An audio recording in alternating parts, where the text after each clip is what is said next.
सभी को जय जिनेन्द्र।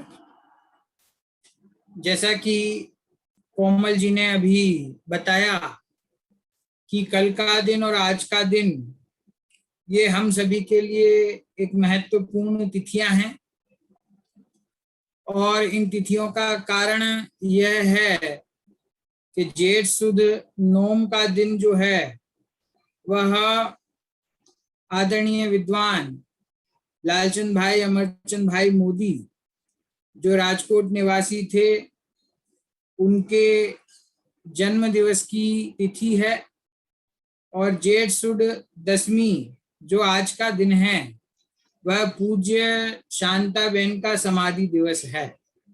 मैं आशा करता हूं कि आप लोगों को भाषा की तकलीफ नहीं होगी।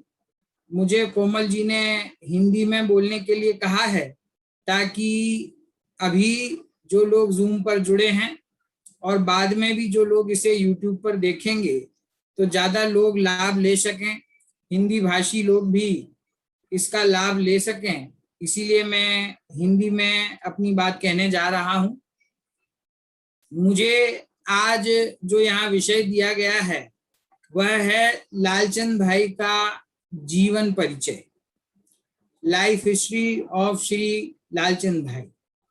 तो देखिए, वास्तव में सर्वज्ञ भगवान महावीर भगवान से लेकर के आज तक हमारे इस पवित्र जैन धर्म की परंपरा में जितने भी आचार्य हुए हैं, ज्ञानी हुए हैं, विद्वान हुए हैं, वे सभी वीतरागी तत्व की आराधना करने वाले थे और इसीलिए उनमें से किसी को भी इस बात की परवाह नहीं थी कि हमारा कोई जीवन परिचय लिखा जाए, बहुत सारे लोग हमको जाने, बहुत सारे लोग हमारी भक्ति करें, हमें याद रखें। इस बात की इच्छा या सम्मान प्राप्त करने की इच्छा कभी भी किसी ज्ञानी जीव को नहीं होती है। और इसीलिए हम देखते हैं कि हमारे आचार्य देवों ने इतने बड़े बड़े ग्रंथ लिखे लेकिन स्वयं कभी अपना परिचय नहीं लिखा, कभी स्वयं ये नहीं बताया कि उनके परिवार में कौन था, उनके जीवन में क्या क्या हुआ। कुछ एक आचार्यों का परिचय सामान्य रूप से उपलब्ध है क्योंकि उनके बाद में होने वाले जो दूसरे आचार्य हैं या फिर दूसरे विद्वान हैं उन्होंने उन आचार्य देव के बारे में ढूंढ ढूंढ के साहित्य में से उनके परिचय को एकत्रित किया, लेकिन ज्ञानी स्वयं अपना कोई परिचय लिखते नहीं है। और उसी प्रकार से आज अपना जो विषय है हम सीधे उसकी बात करते हैं कि आदरणीय विद्वान श्री लालचंद भाई अमरचंद भाई मोदी, उनकी लाइफ हिस्ट्री मुझे बताने के लिए कहा गया है। तो मेरा मानना ऐसा है कि कोई भी विद्वान, कोई भी महान व्यक्ति, उसका जन्म कहाँ हुआ, उसके बाद उनके जीवन में क्या हुआ, कौन कौन सी घटना घटी, कितनी पढ़ाई करी, माता पिता कौन थे, ये बातें शायद बहुत ज्यादा महत्व नहीं रखती हैं। महत्व रखता है कि उन्होंने अपने जीवन को कैसे बदला, कैसे उन्होंने अपने जीवन में इस सच्चे मार्ग को प्राप्त किया, कैसे उन्होंने अनुकूलताओं और प्रतिकूलताओं के बीच में रह करके अपने आत्मा को ऊर्ध्व रख करके अपने स्वभाव की साधना की। यद्यपि मैं आपको कुछ तिथियां भी साथ में बताते हुए चलूंगा, लेकिन मैं जानता हूं कि आप 2-4 दिन बाद उन तिथियों को भूल जाएंगे, तो वो तिथियां बहुत महत्व नहीं रखती हैं। महत्व रखता है कि उनका जीवन कैसा था और उनके जीवन से हमें क्या प्रेरणा मिलती है। वास्तव में हमें तो हमारा हित करना है और हमें अपना हित करने के लिए किसी ज्ञानी के जीवन से, आचार्यों के जीवन से, गुरुओं के जीवन से जो कुछ प्रेरणा मिल सकती है वो प्रेरणा हम अवश्य ग्रहण करें। इस भावना के साथ मैं अपनी बात शुरू करता हूं। तो लालचंद भाई के बारे में कुछ भी कहूं उससे पूर्व वास्तव में हमारी सौराष्ट्र की, गुजरात की भूमि ही ऐसी रही है, ये सभी विद्वान कहते हैं। एक ऐसी विशेषता इस भूमि में है कि समय समय पर इस भूमि में अनेकानेक महान व्यक्ति होते रहे। हम श्रीमद् राजचंद्र को याद करते हैं, पूज्य गुरुदेव श्री हुए। यदि भारतीय स्वतंत्रता की बात करें तो स्वतंत्रता को दिलाने वाले हमारे गांधी जी यहाँ हुए, सरदार वल्लभ भाई पटेल यहाँ हुए। और आध्यात्मिक क्रांति की बात करते हैं तो हमें गुरुदेव श्री गुजरात से मिले। हमारी पूज्य दोनों बहनें हैं, चंपा बहन और शांता बहन, वो हमें गुजरात से मिली। तो ये गुजरात की भूमि में कोई एक ऐसी विशेषता रही है कि हमेशा यहाँ महान जीव और ज्ञानी जीव होते रहे हैं। उसी श्रृंखला में पूज्य गुरुदेव श्री के एक और अनन्य भक्त रत्न श्री लालचंद भाई मोदी, उनका जन्म भी सौराष्ट्र में हुआ, सौराष्ट्र के लिंबुड़ा गांव में हुआ। जितने भी हमारे महान व्यक्ति और विद्वान होते हैं, उनका जो कुछ भी जीवन परिचय मिलता है तो वो सब तिथियों में लिखा हुआ होता है, और वो यंग जनरेशन को वो तिथियां समझने में थोड़ी सी तकलीफ होती है। जेठ, सुद, नवम, दसम, ये थोड़ा समझने में मुश्किल होता है। इसीलिए मैं सीधा उसको सन में कन्वर्ट करके हम बात करेंगे ताकि सुनने और समझने वालों के लिए इजी रहे।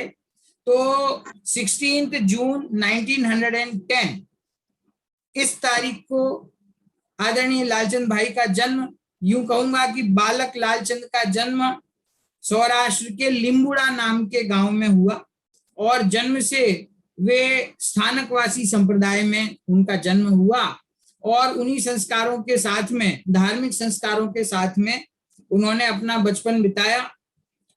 1928 में, मतलब लगभग जब लालचंद भाई 18 वर्ष के थे, तभी पारिवारिक जिम्मेदारियों को उन्होंने संभाल लिया और वे वेरावल, जो गुजरात में स्थित है पोरबंदर के पास, वेरावल गांव में रहने के लिए वहां आ गए और अपने काम को उन्होंने वहां से शुरुआत की।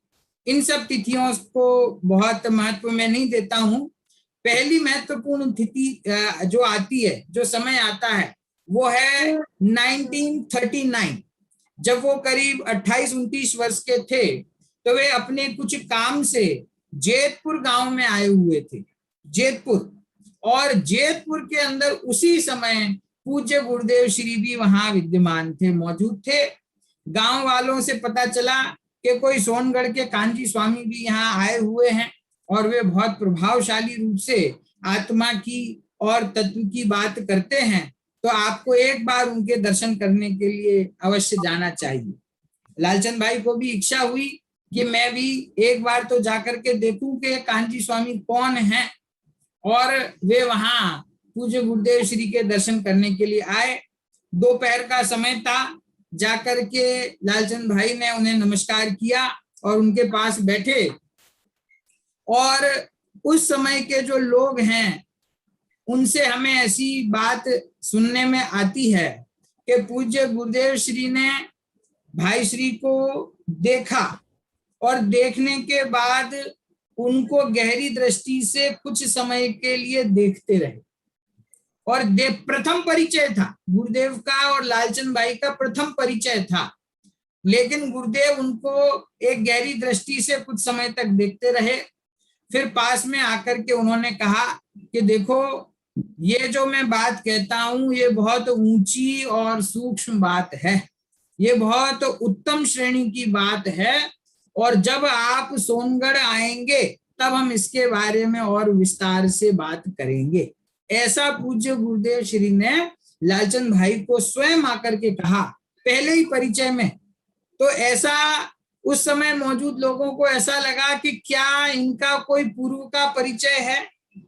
गुरुदेव ने जिस प्रकार से उनसे बात की और जिस प्रकार उन्हें सोनगढ़ आने का आमंत्रण दिया, तो ऐसा लगा कि शायद ऐसा कि जैसे पहले से गुरुदेव उनको जानते हों, इतनी निकटता, या यूं हम कह सकते हैं कि पूज्य गुरुदेव श्री ने पात्र जीव को, भव्य जीव को पहचान लिया था और फिर उन्हें सोनगढ़ आने के लिए कहा। अब मैं थोड़ा सा आगे बढ़ता हूं 3 वर्ष, और 1943 में लालचंद भाई वेरावल में जो अभी तक रह रहे थे, वेरावल को छोड़ करके परमानेंटली राजकोट रहने के लिए आ गए। उनके काम का कोई ऐसी व्यवस्था बनी कि वो अपनी आजीविका के लिए वो राजकोट शिफ्ट हो गए और राजकोट में ही रहने लगे। अभी उनके धार्मिक ज्ञान की शुरुआत थी, अभी उनकी रुचि की शुरुआत थी। वो उस समय तक स्थानकवासी संप्रदाय में ही थे, गुरुदेव से एक बार मिलना हो गया था उसके बाद भी। अब वे राजकोट आ गए और धीरे धीरे तत्व की रुचि बढ़ने लगी, तो वे तत्व का अभ्यास राजकोट में रह करके करने लगे। 1943 में ही गुरुदेव राजकोट पधारे और लालचंद भाई पूज्य गुरुदेव श्री के प्रवचनों का लाभ लेने वहां गए, और गुरुदेव के प्रवचन में बहुत महत्वपूर्ण बात आई। गुरुदेव ने कहा कि शुभ भाव जो है वह शुभ भाव वास्तव में धर्म नहीं है, शुभ भाव तो कषाय की मंदता है, और वह मंदता वास्तव में बंद का कारण है। जब ये बात लालचंद भाई ने सुनी तो उन्हें बहुत चोट लगी कि जगत में तो जितने भी धर्म हैं उन सभी धर्मों में शुभ भाव को ही धर्म समझा जाता है।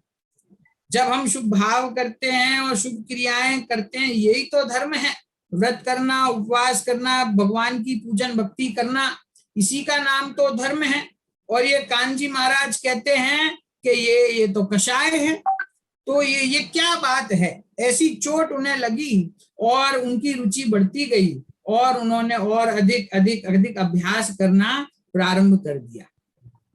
अगर हम उनकी रुचि को देखते हैं तो जहां से हमें प्रेरणा मिलती है किसी बात से, तो एक प्रसंग है कि जब उन्होंने लालचंद भाई ने अभ्यास करना प्रारंभ किया, हम सभी उनको प्रेम से भाई श्री कहते हैं, तो मैं आगे से उनका संबोधन भाई श्री कहूंगा, तो आप उन्हें लालचंद भाई के रूप में समझें।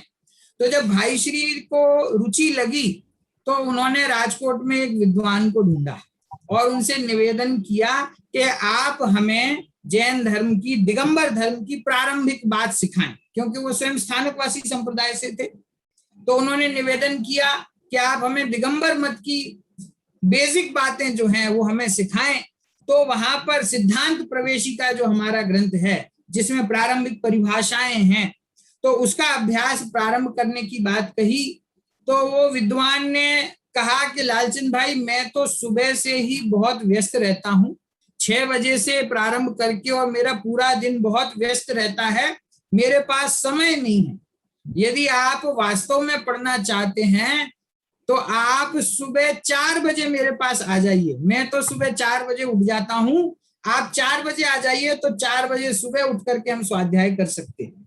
और लालचंद भाई को इतनी तीव्र धगश लगी थी तत्व को सीखने की कि वे ठंडी हो, गर्मी हो, बरसात हो, सुबह 4 बजे उठ करके पंडित जी के पास में तत्व को सीखने के लिए जाते थे, और उन्होंने वहां से अपने अभ्यास को निरंतर वो बढ़ाते गए और उनका अभ्यास धीरे धीरे बहुत बढ़ गया। अगर हम एज को देखते हैं यहाँ पर, इस मौके पर, इस समय पर लालचंद भाई की एज थी 40 वर्ष। तो आप विचार कीजिए कि 40 वर्ष में आकर के उन्होंने दिगंबर धर्म की बातों को सुनना, समझना, सीखना प्रारंभ किया, जैन तत्व ज्ञान को प्राप्त करना प्रारंभ किया। वे घबराए नहीं, उन्होंने हिम्मत नहीं हारी। आज हम सभी का पुण्य का उदय है कि बहुत यंग एज से हमें अब जैन तत्व का संस्कार मिल गया, और हम देखते हैं हमारे परिवारों में, परिचितों में, जैसे किसी की एज ज्यादा हो गई और अब हम उसको कोई बात कहते हैं तो वो कहता है, अरे अब तो हमारी उम्र निकल गई, अब हम कैसे सीख पाएंगे, अब तो हमें कुछ याद नहीं रहता, अब तो हम कुछ लिख नहीं सकते, पढ़ नहीं सकते, तो हम बहुत जल्दी हिम्मत हार जाते हैं। लेकिन भाई श्री ने 40 वर्ष की आयु में तो तत्व ज्ञान को ग्रहण करना, सीखना प्रारंभ किया। थोड़ा और आगे बढ़ता हूं, अप्रोक्सीमेटली 1953 की बात है, जब भाई श्री 43 ईयर्स की एज के थे। उन्होंने इतने अभ्यास करते हुए और ये पक्का निर्णय कर लिया कि यदि सच्चा धर्म मुझे स्वीकार करना है और सच्चे गुरु मुझे स्वीकार करने हैं, तो ये जो कान्जी स्वामी हैं, पूज्य गुरुदेव हैं, ये ही वास्तव में सच्चे गुरु हैं। और तन मन धन से उन्होंने पूज्य गुरुदेव श्री को अपना गुरु स्वीकार कर लिया। उनके प्रवचनों को सुनना, उनके स्वाध्यायों में जुड़ना और तत्व ज्ञान को ग्रहण करना भाई श्री ने प्रारंभ किया। अब देखिए, सिर्फ 3 वर्ष बीते, 1956 का समय आया, 3 वर्ष बीते और गुरुदेव ने लालचंद भाई से कहा कि भाई आप अब जाहिर सभा में पब्लिकली आप अब प्रवचन करना प्रारंभ कीजिए। तो भाई श्री ने बहुत विनय पूर्वक गुरुदेव से कहा कि गुरुदेव, मैं तो अभी कुछ ही वर्षों से स्वाध्याय कर रहा हूं और मुझे अभी बहुत सीखने की आवश्यकता है, बहुत स्वाध्याय करने की आवश्यकता है। मैं नहीं समझता कि मैं अभी प्रवचन करने के योग्य हो गया हूं। लेकिन शायद गुरुदेव उनकी अंतरंग विशुद्धता को पहचानते थे, इसीलिए गुरुदेव ने कहा कि नहीं, आप अभी से ही प्रवचन करना प्रारंभ कीजिए और जैसे जैसे आप प्रवचन करते जाएंगे वैसे वैसे आपको अंदर में से और अधिक न्याय खुलते जाएंगे, अपने आप विषय स्पष्ट होता जाएगा। तो गुरुदेव ने आग्रह पूर्वक भाई श्री को आज्ञा दी कि आप प्रवचन प्रारंभ कीजिए और फिर वहां से जाहिर सभा में प्रवचन करने का कार्य लालचंद भाई का जो चालू हुआ वो आजीवन चलता रहा। वर्षों तक वे उस समय राजकोट में उनके प्रवचन, जो हमारा मंदिर है, मंदिर में और उनके निवास स्थान पर भी उनके प्रवचन चलते रहे। एक बहुत महत्वपूर्ण बात, आध्यात्मिक बात यहाँ पे मैं याद करना चाहूंगा।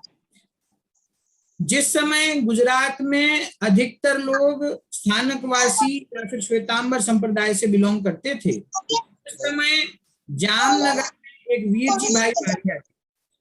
किसी बच्चे का माइक ऑन है, मैं रिक्वेस्ट करूंगा आप म्यूट कर दें अपने आप को। तो वीर जी भाई वारिया थे जामनगर के, वो धर्म का पालन करते थे।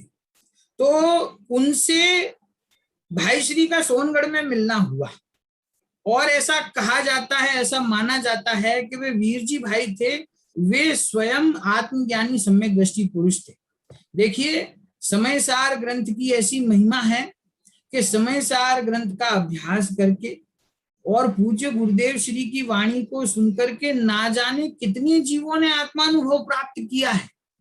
हम जिनको पहचानते हैं वे तो बहुत थोड़े हैं।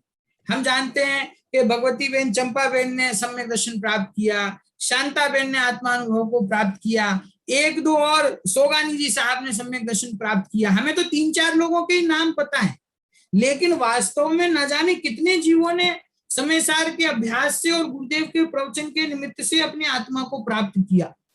लेकिन चूंकि वे वक्ता नहीं थे, वे समाज में सामने नहीं आते थे, इसीलिए आज की पीढ़ी उन लोगों को जानती नहीं है। तो वीर जी भाई वारिया थे, उनसे सोनगढ़ में लालचंद भाई की चर्चा हुई और वीर जी भाई ने उनको एक प्रश्न पूछा।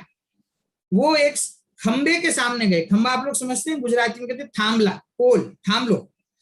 थांबला के सामने जाकर के उन्होंने लालचंद भाई से पूछा कि लालचंद भाई तुम्हें क्या दिखता है, ये खंबा दिखता है तुमको? लालचंद भाई ने कहा हाँ बिल्कुल, आंखों के सामने है, ये खंबा मुझे दिखाई देता है।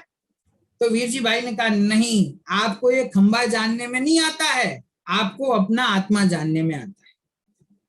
तो लालचंद भाई को बहुत आश्चर्य हुआ, बोले ये मेरी आंखें हैं, इन आंखों से मुझे सामने ये पोल दिख रहा है और आप कहते हो कि मुझे पोल नहीं दिखता, मुझे आत्मा दिखता है। मुझे तो आत्मा नहीं दिखता, मुझे तो अभी पोल ही दिखता है।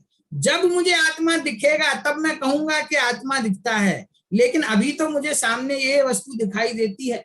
अब ये कह तो दिया उन्होंने, लेकिन अंदर में ये चिंतन मनन चालू हो गया कि ये वीर जी भाई क्या कहते हैं। ये साक्षात आंखों से जो वस्तु हमें दिखाई दे रही है, ये वस्तु हमारे जानने में नहीं आती और हमें हमारा आत्मा जानने में आता है। तो ये प्रश्न उनके मन में घर कर गया और इसके ऊपर उनका चिंतन मनन चलता रहा। और सिर्फ यही नहीं, उस समय इतना आध्यात्मिक माहौल था सोनगढ़ में, तो विद्वानों के बीच में जब परस्पर चर्चाएं होती थी तो ऐसे प्रश्न, कोई महत्वपूर्ण प्रश्न, महत्वपूर्ण चर्चा सामने आती रहती थी, सब मिलकर के उसका विचार करते थे और समाधान ढूंढते थे। नहीं मिले तो गुरुदेव के पास जाते थे और गुरुदेव से प्रश्न का समाधान लेते थे। ऐसे ही एक और उसी समय की लगभग घटना है 1962 में। ये एक ऐसा समय था जब लालचंद भाई सोनगढ़ आ गए थे, कुछ वर्षों के लिए रहने के लिए सोनगढ़ भी आ गए थे। तो 1962 में सोनगढ़ में अपने निवास स्थान पर, शायद जहां तक अगर मैं गलत नहीं हूं तो बसंत कुंज नाम था उनके घर का सोनगढ़ में, उस बसंत कुंज में बैठ कर के स्वयं परमात्म प्रकाश का स्वाध्याय कर रहे थे। और परमात्म प्रकाश के दूसरे भाग में कलश नंबर 14 में एक बात आई कि व्यवहार साधन है और निश्चय साध्य है।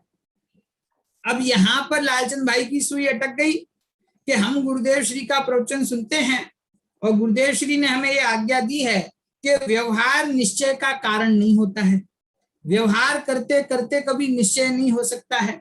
और यहाँ परमात्म प्रकाश में लिखा है कि व्यवहार साधन है और निश्चय साध्य। शास्त्र में लिखा हुआ था, इसीलिए ना भी नहीं की जा सकती, लेकिन अंदर से उस बात का स्वीकार भी नहीं हो रहा था और उसका विचार उन्होंने किया। और विचार करते करते ख्याल में आया कि ये हिंदी अनुवाद गुजराती अनुवाद तो मैं पढ़ रहा हूं, एक बार जरा मूल संस्कृत से भी मैं इसका मिलान कर लूं। और जब संस्कृत में देखा तो वहां एक शब्द लिखा हुआ था भूत नैगम नये, कि भूत नैगम नये से व्यवहार साधन है और निश्चय साध्य। वो शब्द सुनते ही उनकी शंका का समाधान हो गया शब्द को पढ़ते ही, और उन्हें ख्याल आ गया कि हिंदी गुजराती अनुवादक ने भूत नैगम नये शब्द नहीं लिखा है नीचे अनुवाद में, जबकि मूल संस्कृत में भूत नैगम नये शब्द दिया हुआ है। तो ये बताता है कि उस आत्मार्थी जीव की दृष्टि कितनी सूक्ष्म थी, और जब कोई न्याय जब तक अपने हृदय में स्वीकार नहीं हो तब तक आगे नहीं बढ़ जाते थे। आज हम सभी श्रोताओं की आदत क्या होती है, आज आप मेरी बात सुन रहे हैं, आपको मेरी बात सही लगेगी, कल आप किसी और की बात सुनेंगे, उनकी बात सही लगेगी, हमें सारे वक्ताओं की बात सही लगती है और हमें कोई प्रश्न नहीं उठता है। तो इसका मतलब क्या है कि हम गंभीरता से और सूक्ष्मता से उनका विचार नहीं करते हैं, अपने अभिप्राय से उसको मिलाते नहीं हैं। यदि हमारा अभिप्राय, देखिए जो ये बात अभी चल रही है कि व्यवहार साधन और निश्चय साध्य, तो वहां उनको वो बात खटकी कि हमें गुरुदेव ने सिखाया है कि व्यवहार साधन नहीं होता निश्चय का, और यहाँ जिनवाणी में लिखा है कि व्यवहार साधन है। लेकिन जब भूत नैगम नये की अपेक्षा से बात हुई तो उससे उनको तुरंत खुलासा हो गया कि भूत नैगम नये की अपेक्षा से ये बात है। अब देखिए और एक विशिष्टता मैं आपको बताऊं कि जब उस समय लालचंद भाई सोनगढ़ गए रहने के लिए, उस समय गुरुदेव, हम सभी जानते हैं गुरुदेव ने समय सार पर 19 बार जाहिर में प्रवचन किए हैं। तो उस समय गुरुदेव का प्रवचन समय सार पर पूरा हो गया था, और पूरा होने के बाद गुरुदेव श्री ने कोई दूसरा ग्रंथ प्रारंभ कर दिया था स्वाध्याय में, और उसके 5, 7, 8 प्रवचन ऑलरेडी हो चुके थे, नया ग्रंथ प्रारंभ हो गया था। और उस समय लालचंद भाई सोनगढ़ पहुंचे तो गुरुदेव श्री ने भाई श्री को देखकर ये कहा कि अरे लालचंद भाई आए हैं और अभी अभी आए हैं यहाँ पर सोनगढ़, और उनको विशेष लाभ होना चाहिए। ऐसे लालचंद भाई की योग्यता को देखकर गुरुदेव ने निर्णय किया कि हम समय सार पर ही पुनः प्रवचन प्रारंभ करेंगे, और वो जो नया ग्रंथ प्रारंभ हुआ था उसको बंद कर दिया और फिर से समय सार ग्रंथ को चालू कर दिया। ये वैसे भी और भी घटनाएं तो देखिए बहुत हैं, 30 मिनट के समय में हम पूरी सारी बात नहीं कर सकते हैं, लेकिन राजकोट में जब लालचंद भाई रहते थे और गुरुदेव राजकोट आते थे तो सहज ही गुरुदेव सबसे सूक्ष्म विषयों को राजकोट के प्रवचन में लेते थे, और खुद कहते भी थे कि यहाँ लालचंद भाई मौजूद हैं और भी दूसरे सूक्ष्म तत्व के लोभी जीव मौजूद हैं। तो गुरुदेव की हमेशा ये इच्छा होती थी राजकोट आकर के तो सूक्ष्म से सूक्ष्म बात सोनगढ़ के राजकोट में करें। तो इस तरीके से लालचंद भाई की एक विशिष्टता थी कि वो गुरुदेव को ख्याल थी कि भव्य पात्र जीव हैं, और जब वो मिलते थे तो गुरुदेव हमेशा उनसे सूक्ष्म न्यायों के बारे में बात किया करते थे। और ऐसे ही एक समय वो वाली जो बात लालचंद भाई के मन में खटक रही थी, कौन सी, कि ये खंबा जानने में नहीं आता है, अपना आत्मा जानने में आता है। एक 1960 में एक ऐसा समय आया, कुछ कपड़े बाहर सूख रहे थे और कपड़ों को देखकर उनका ऐसे ही चिंतन चला कि सामने टॉल सूख रहा है, ये जानने में नहीं आता है, मुझे तो अपना आत्मा जानने में आता है। और इस बात का विचार करते करते, मंथन करते करते उन्हें अपने आत्मा की प्राप्ति हुई, उन्होंने आत्मानुभूति प्राप्त की। ऐसा हमें उनके जीवन परिचय से प्राप्त होता है। अगली एक अद्भुत घटना को देखते हैं। सोनगढ़ में रहते हुए सोगानी जी साहब निहाल चंद जी सोगानी, जिनके बारे में हम सभी जानते हैं, बाबूजी अजमेर में रहते थे और उन्हें पूज्य गुरुदेव श्री के एक पंक्ति आत्मधर्म में उन्होंने पढ़ी और उसको सुनकर के वे गुरुदेव के दर्शन करने के लिए सोनगढ़ आए। ये सारी बात हम जानते हैं। तो ऐसे जो हमारे उत्कृष्ट, जिनको कहना चाहिए तीक्ष्ण प्रज्ञा के धनी और तीव्र पुरुषार्थ के धनी, जो सोगानी जी साहब थे, उन सोगानी जी साहब से लालचंद भाई का परिचय सोनगढ़ में हुआ और वह परिचय बहुत ही जल्दी मित्रता में बदल गया। दोनों लगभग समान उम्र के थे, शायद लालचंद भाई थोड़े छोटे रहे होंगे, और उन्होंने दोनों की सूक्ष्म विषय की रुचि थी, दोनों की गुरुदेव के प्रति भक्ति थी, तो दोनों आपस में मित्र हो गए और बहुत साथ में मिलकर के स्वाध्याय और चर्चा किया करते थे। सोगानी जी साहब लालचंद भाई से इतने प्रभावित थे, वो कहते थे कि आप तो पूज्य गुरुदेव श्री के लघु नंदन हो। सोगानी जी ने लालचंद भाई के लिए बात कही कि आप तो पूज्य गुरुदेव श्री के लघु नंदन हो, है ना। और गुरुदेव श्री स्वयं 2-3 प्रवचनों में ये बात रिकॉर्डेड है गुरुदेव के। अभी चूंकि समय नहीं है, वरना मैं आपको प्रवचन नंबर और क्रम वो भी बता सकता हूँ।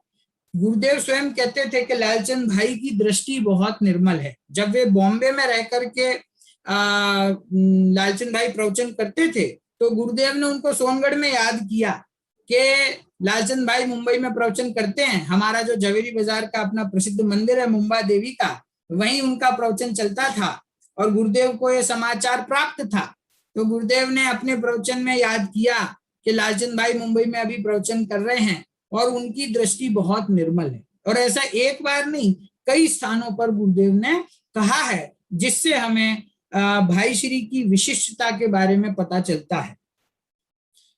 सोगानी जी साहब की जो महत्वपूर्ण पुस्तक है, कौन सी? द्रव्य दृष्टि प्रकाश, जिससे हम सभी प्रभावित हैं, जिसमें उत्कृष्ट तत्व की, त्रिकाली ध्रुव भगवान आत्मा की इतनी सुंदर चर्चा आई है। वो द्रव्य दृष्टि प्रकाश जो ग्रंथ है, उसके प्रकाशन का मैं कहूंगा कि पूरी रिस्पॉन्सिबिलिटी यदि किसी ने ली हो तो वो लालचंद भाई थे। उन्होंने जब सोगानी जी साहब के बोलों को सुना, उनके साथ चर्चा की, तो उन्हें समझ में आ गया कि ये बहुत ही उत्कृष्ट बात करते हैं। और सोगानी जी साहब ने अन्य साधर्मियों को जो पत्र लिखे थे, उन पत्रों का संकलन करना, उनके बोलों का संकलन करना और उस पूरी पुस्तक को तैयार करना और उसको छपने की तैयारी करना, ये सारा का सारा काम जो है, इसका पूरा श्रेय है वो लालचंद भाई को जाता है। जब गुरुदेव श्री के सामने बात आई कि सोगानी जी साहब के बोल हैं और ये इस तरह से तैयार हैं और इसको छपने के लिए आपकी आज्ञा चाहिए, तो गुरुदेव ने कहा कि इसको कौन देख रहा है, कौन इसकी तैयारी कर रहा है? तो बताया गया कि भाई श्री लालचंद भाई इसकी पूरी जिम्मेदारी से तैयारी कर रहे हैं। गुरुदेव ने 1 सेकंड में हरी ग्रीन सिग्नल दे दिया कि लालचंद भाई तैयारी कर रहे हैं, तो कुछ देखने की जरूरत नहीं है, इस पुस्तक को छपने के लिए दे दिया जाए। तो ये अनेक स्थानों पे हमें पता चलता है कि गुरुदेव को भाई श्री के प्रति कितना वात्सल्य था और कितना विश्वास था कि यदि वे इस काम को देख रहे हैं तो इसमें मुझे कुछ देखने की जरूरत नहीं है। वे स्वयं, जैसा कि हमने कहा, वे स्वयं जानते थे कि लालचंद भाई की दृष्टि निर्मल है। तो इस प्रकार से एक बहुत महत्वपूर्ण विद्वान लालचंद भाई मोदी, बहुत ही जैन अध्यात्म के बहुत महत्वपूर्ण विद्वान, गुरुदेव श्री के हाथ के नीचे, गुरुदेव श्री के अनुशासन में तैयार हुए और उन्होंने, उनकी वाणी जिन लोगों ने सुनी है वे जानते हैं कि उनकी वाणी में भी ओज वैसा ही था गुरुदेव जैसा। बहुत उत्साह पूर्वक, बहुत टू द पॉइंट बात करके अपने प्रवचनों में तत्व की बात समझाते थे। उनकी तत्व की दृष्टि कितनी सूक्ष्म थी, ये हमें इससे पता चलता है कि आगम में से उन्होंने बहुत ही प्रयोजनभूत बातों को एकदम जैसे उसका सार निकाल लिया था, उसका मर्म निकाल लिया था और छोटे छोटे सिद्धांत उन्होंने कहे, जैसे ध्येय पूर्वक ज्ञेय की चर्चा, जिसमें पूज्य गुरुदेव जी के प्रवचन भी छपे हैं पुस्तकाकार रूप में, कि ध्येय पूर्वक ज्ञेय क्या होता है उसकी बात करते थे। मैं आज सिद्धांतों के बारे में बहुत विस्तार से बात नहीं करूंगा, क्योंकि आज का हमारा वो विषय नहीं है, लेकिन मैं सिर्फ याद आपको दिला रहा हूं। ध्येय पूर्वक ये था। फिर एक दूसरा उनका एक बहुत प्रसिद्ध वाक्य था कि जाननहार ही जानने में आ रहा है, वास्तव में पर जानने में नहीं आता। जाननारो जनाए छे, खरेखर पर जनातु नहीं। ये बात भी उन्होंने की। इस बात ने पूरे विश्व में बहुत तहलका मचाया। इसके अलावा आत्मा का ज्ञान का जो सुपर प्रकाशक स्वभाव है, उस सुपर प्रकाशक स्वभाव की भी जो सूक्ष्म चर्चा वे करते थे, वो चर्चा भी पूरे भारतवर्ष में और पूरे विश्व में चर्चा का विषय बनी कि क्या कहते हैं लालचंद भाई, ये सुपर प्रकाशक ज्ञान का स्वभाव क्या है, किस प्रकार है। और भाई श्री के प्रवचनों की एक विशेषता थी कि वो जो भी बात कहते थे वो हमेशा पूज्य गुरुदेव श्री के आधार के साथ कहते थे। वो जब भी कोई सिद्धांत की बात करते थे तो स्वयं ही बता देते थे कि गुरुदेव श्री ने इस प्रवचन में, इस क्रम में, इस पंक्ति में ये बात कही है, ताकि किसी को ऐसा ना लगे कि ये बात हमारी है। जैसे एक और सिद्धांत उन्होंने बताया, इंद्रिय ज्ञान ज्ञान नहीं है। ये भी एक पुस्तकाकार के रूप में छपा, इंद्रिय ज्ञान ज्ञान नहीं। पूरे विद्वत समाज में बहुत उहापोह हुआ कि ये क्या कह रहे हैं लालचंद भाई, इंद्रिय ज्ञान ज्ञान नहीं है। ये ज्ञान तो हमारा ही है ना, इंद्रियों के माध्यम से प्रकट होने वाला ज्ञान, वो तो हमारा ही ज्ञान है। और ये कहते हैं कि इंद्रिय ज्ञान ज्ञान नहीं है। लेकिन वो पूरी की पूरी पुस्तक, पूरे के पूरे सिद्धांत गुरुदेव की वाणी के आधार से ही कहे गए। और जिन्होंने भी उस पुस्तक को पढ़ा, जिन्होंने भी लालचंद भाई से उसकी चर्चा की, वो सभी विद्वान पूर्ण रूप से संतुष्ट हुए कि नहीं, आप जो कह रहे हैं ये बात बिल्कुल सही है। तो इस प्रकार से लालचंद भाई का पूरा जीवन, जब से उन्हें रुचि लगी तब से लेके जब तक वे जीवित रहे, तब तक उनका पूरा जीवन अध्यात्ममय था। और पूज्य गुरुदेव श्री के अनुशासन में रह करके उन्होंने उस तत्व को ग्रहण भी किया और दूसरे लोगों को भी उसका अनवरत, बिना रुके, निरंतर लाभ दिया। तो इस प्रकार से आदरणीय लालचंद भाई मोदी, लालचंद भाई अमरचंद भाई मोदी, उनके पिताश्री थे अमरचंद भाई, उन्होंने जैन अध्यात्म के क्षेत्र में जो कार्य किया और पूज्य गुरुदेव श्री की वाणी को उन्होंने जिस प्रकार से भारतवर्ष में प्रचार प्रसार किया, उनके जैसा विद्वान कोई दूसरा हुआ नहीं है आज तक। और ऐसा नहीं था कि वे सिर्फ गुजरात तक ही सीमित थे। लालचंद भाई के अनेक शिविर गुजरात के बाहर भी हुए। भिंड में उनका बहुत एक महत्वपूर्ण और प्रसिद्ध शिविर हुआ, इतना लोकप्रिय था, आप उस घटना को सुनेंगे तो आप रोमांचित हो जाएंगे। जब भिंड में शिविर हुआ और दो महत्वपूर्ण विद्वान लालचंद भाई और युगल जी बाबूजी कोटा वाले, और दोनों भिंड में पहुंचे, आप मान नहीं सकते। आज शिविर की तैयारी की, पांडाल लगाया, पहला प्रवचन हुआ, इतनी संख्या आने लग गई कि दूसरे दिन उस पांडाल को और बड़ा करना पड़ा। इतनी संख्या आई, तीसरे दिन उसको और बड़ा करना पड़ा। एवरी डे उस पांडाल को बड़ा करते जाना पड़ रहा था, क्योंकि दो पूज्य गुरुदेव श्री के शिष्य, दो लोकप्रिय विद्वान थे और छोटा सा गांव है भिंड, और भिंड के अंदर में 15-20 हजार 25 हजार लोगों की भीड़, जैसे कि कोई पंच कल्याण का कार्यक्रम चल रहा हो, और भीड़ रोज बढ़ती जा रही है। और सिंह गर्जना की तरह लालचंद भाई का और युगल जी का वहां पे प्रवचन होता था। इतने लोगों ने वहां पर लाभ लिया और ऐसी सूक्ष्म बात उन्होंने कभी सुनी नहीं थी। उस बात से वो लोग प्रभावित हुए और गुरुदेव श्री से जुड़े। तो गुरुदेव श्री से हिंदी लोगों का जुड़ना, हिंदी भाषियों का जुड़ना, उसमें पहले तो गुरुदेव के समय में जैसे बाबू भाई थे, बाबू भाई मेहता हमारे प्रिय, बाबू भाई ने जैसा प्रचार किया वैसा ही प्रचार युगल जी ने किया, वैसा ही प्रचार आदरणीय लालचंद भाई ने किया और पूरे देश को यहाँ पूज्य गुरुदेव श्री से उन्होंने जोड़ा। इसके अलावा मैं आपको बताऊं कि जैसे जैसे वो पूरे समाज में सब उनसे परिचित हो गए, उनका प्रभाव पड़ने लगा, तो सर्वप्रथम तो अपना जो दिगंबर जैन स्वाध्याय मंदिर ट्रस्ट सोनगढ़ है, उस ट्रस्ट के भी वे ट्रस्टी रहे। फिर राजकोट का जो मंदिर है, राजकोट के मंदिर ने भी आदरणीय लालचंद भाई को ट्रस्टी बनाया। और सोनगढ़ का हमारा जो परमागम मंदिर है, परमागम मंदिर का जब पंच कल्याणक हुआ तो उसमें लालचंद भाई पूज्य गुरुदेव श्री की आज्ञा से माता पिता बने वहां पर, उनकी फैमिली। और 1977 में, अगर मैं गलती नहीं कर रहा हूं कोमल जी, तो आपके शहर में नायरोबी में मंदिर के शिलान्यास में लालचंद भाई वहां आए और वहां रहकर 1978. सॉरी 1978. हाँ, that's what I am saying, 1977 78 1978 के अंदर जब आपके मंदिर का शिलान्यास हुआ नैरोबी में, तब भी लालचंद भाई गुरुदेव श्री की आज्ञा से वहां आए और उनके प्रवचनों का लाभ आपको सभी को मिला। तो इस प्रकार से अनेकों वर्षों तक, इसके बाद कलकत्ता में भी पद्मपुकुर में हमारा जो मंदिर बना, उसकी प्रेरणा में भी युगल जी और लालचंद भाई रहे। और उस मंदिर के बनने के पूर्व एक बहुत बड़ा और बहुत भव्य शिविर हुआ था, जिसमें लालचंद भाई और युगल जी दोनों मौजूद थे। दोनों के प्रवचनों का लाभ समाज को मिला। तो इस प्रकार से मीना बहन लंदन भी आए थे लालचंद भाई, कब आए थे? आई थिंक 1982 में, 1982 में लंदन भी आए थे और वहां पर भी उनके प्रवचनों का लाभ समाज को मिला। एक बार जब उनको रुचि लग गई तो उसके बाद पूरा जीवन तत्व प्रचार और प्रसार में बीता। पूज्य गुरुदेव श्री की बात को उन्होंने स्वयं ग्रहण किया और पूरे समाज को उसका लाभ दिया। इसीलिए हम उनका जितना भी उपकार माने वह वास्तव में कम है।